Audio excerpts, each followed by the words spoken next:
Coming guy up will on always Sophisticated put what Mom. I like to call fish. So he might try to, oh, like if you have a nice apartment or if you have a nice car, if there's some accomplishment that you have that is a signifier of your ambition, he might low-key try to throw shade just to make you feel bad.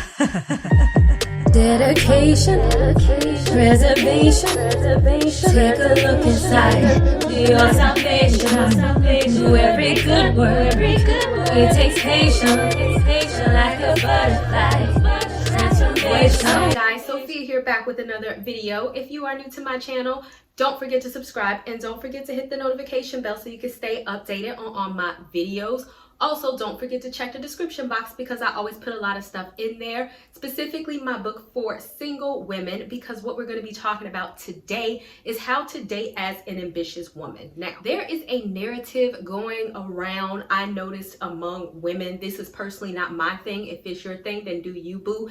That women feel like, oh, I need to dumb myself down in order to get a good man because you don't want to overshadow the man. And to that I say, if you find a secure man who matches your gangster, I don't know how else to put it, or to match your swag, then ultimately a man should not be intimidated by your ambition. And more than anything, like I always say, this is obviously a faith-based channel. I refuse to belittle myself, dumb myself down, or sink down below what God intended me to be. If he put ambition, intellect, smartness, that's probably not even a word, or everything else within me that he wants me to pursue within this life, I'm not going to dumb that down, not for anybody, not for a man, and I'm not going to shrink just so that he does not feel inadequate around me. Instead, you need to find a man who is willing to kind of be on your level or to accept you for who you are. And not only that, that can add on to what you already have. If we want to speak about relationship goals, power couples, and all this, that, and the third, then certainly be that. And you have to hold your end of the bargain, and you have to be part of that power couple by holding some power. So with that being said, if you're like me, if you're an ambitious woman, then we're going to talk about how to date as an ambitious woman, and also some of the red flags of men that you need to push away, because a lot of insecure men will get intimidated by a ambitious woman. Or what they'll do is that they'll try to leech off of, live off of an ambitious woman, and that's not what you want. And I think a lot of guys have that mentality, like, oh, if you're ambitious, if you're a go-getter, then the roles switch and you can become the man in the relationship. No, we're not doing all of that. So don't sacrifice one for the other. You want to find a man that is kind of on your level, accepts you for who you are, but still wants to like date you, be the man in the relationship, and not leech off you. So let's go ahead and get into it, shall we? First is to get someone who matches you. I have already kind of talked about this. So when I talk about get somebody who matches you, to me the benefits of actually being with somebody and ultimately marrying somebody is having somebody that adds on to what you already have. My whole thing that I've always said, because I definitely been the more ambitious one in the relationship, that's not what I want anymore. I want a man who can teach me something, who can show me something, who can do something for me, right? And I also believe that, what's her name? Dana Chanel, because she has an excellent video on this where now she's married, but before she was married, where she was dating like a millionaire. And even she was saying that as I was dating him, I wish I would have asked more questions to see why he did what he did, why you invest here to teach me something. It is definitely beneficial for somebody who can match or excel what you have, so that when you join yourself to them, you are elevated in some way. The last thing that you want to do, and I've said this so many times on my channel, is to be with somebody who is ultimately going to drag you down or diminish what you already have. Either they need to add on income wise. If I'm married to you, our income is going to double, our income is going to triple. We can get a house together, we can do something. Not, oh, if I get with you, I'm going to be carrying all the brunt alone. I have to teach you, I have to help you, I have to do this. There's nothing wrong with helping, right? Because, you know, relationships are about helping one another. But if you're the only one giving, and if you're the only one that has something to offer and they don't, then that is not somebody that you want to date. Number two, never stop doing what you're doing. And to me, this is such a big one. I have personally known women who match themselves with the guy and they will absolutely forget about their hopes and and dreams. And I feel like this is the biggest mistake that an ambitious woman can ever make, because if you're truly ambitious, you're never going to be happy with being subpar, and you're always going to feel like you're giving up on your dreams. Case in point, I actually knew a woman who got accepted into an Ivy League school. Her boyfriend decided not to go to college. She had invested so much time in him, and she felt like that she was going to get married, to the point that she kind of dropped out of college in order to help him do this, in order to help him do that, and he really didn't have ambition to go anywhere. The end result of that is that she wasted 2 years out of college. She dropped out, and then ultimately she had to go back a couple of years later, when all in all she could have been finished, and she broke up with him anyway. So never, even when you're dating, if you feel like, oh, my man wants to spend more time with me, that's fine. You spend more time with him, but also he needs to understand that you're doing what it is that you're doing, and don't just abandon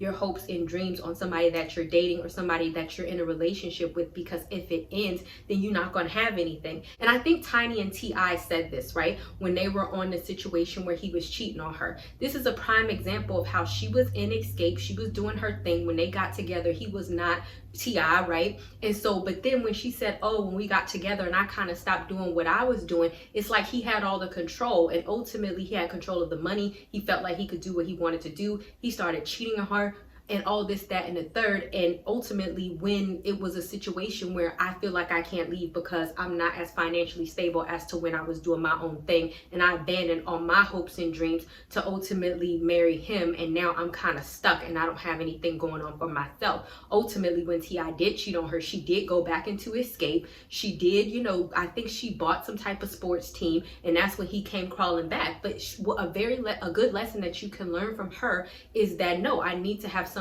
on my own, so that if he starts jumping stupid, I have the financial means to bounce. And never give a man that much control where he feels like, oh, you gave up all your hopes and dreams for me, and now it's all about me and I can do whatever I want to do in case he leaves. You always want to have your own thing going. Number 3, pay attention to the red flags.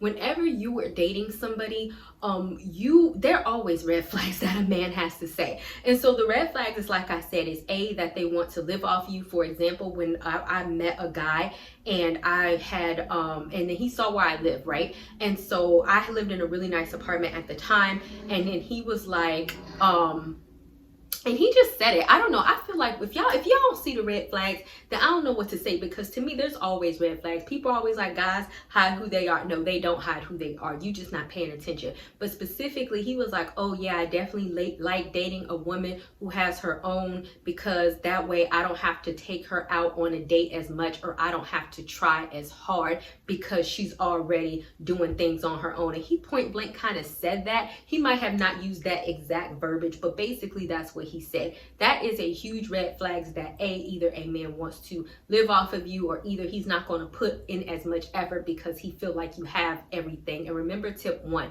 you need somebody to match your gangster. Another thing is, when I had first bought my house, way back when, is that when I invited a guy over that had been dating for a while to watch a movie, he was like, oh, soon I'm gonna be moving to your house when we get married. And by this time, we had been dating for a while, and I had seen a bunch of red flags with him where I know, like, he didn't match what I was doing. He really didn't have goals or anything going for himself, and it was very apparent that you just want to move into my stuff, my spot, not contribute anything. And that's just kind of where it is. And so if a guy sees what you have, and he's just like all gun-ho to just jump in the middle of your stuff, and he's not even doing anything with his own life, then that is a key indicator that he's probably just in it to kind of use you. Another red flag is that a guy belittling you.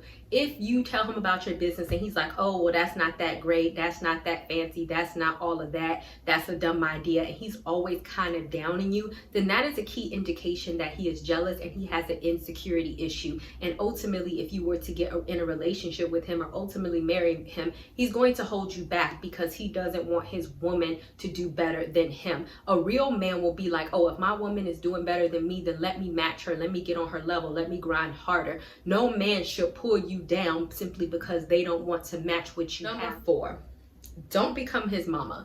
And I kind of have already said this, because I think, and I have a video on the man child that I will post below, that I think a lot of men have this whole man-child mentality where they are specifically looking for ambitious women because they know that's a prevalent thing, just to move from their mom's house into your house, and now all of a sudden you they mama. They're like, oh, because you got it, you can work, you can do everything, you can pay the bills, I don't have to contribute, I don't have to keep a job, I don't have to hold a job, I don't have to do any of that. I know specifically there was one woman where she was highly ambitious. She works 3 different jobs. She's an entrepreneur. She has a regular job, and then she has a part-time job. And her husband was like, and then she went to school while she was actually carrying these things, right? And so she was married for maybe 5 years, and her husband has been going to school for the whole 5 years, and he haven't even upgraded in like a grade. Like, it's not like, oh, I'm a sophomore now or a junior. He's just been going to school, dropping out. Every time he gets a job, either he tries to intentionally sabotage himself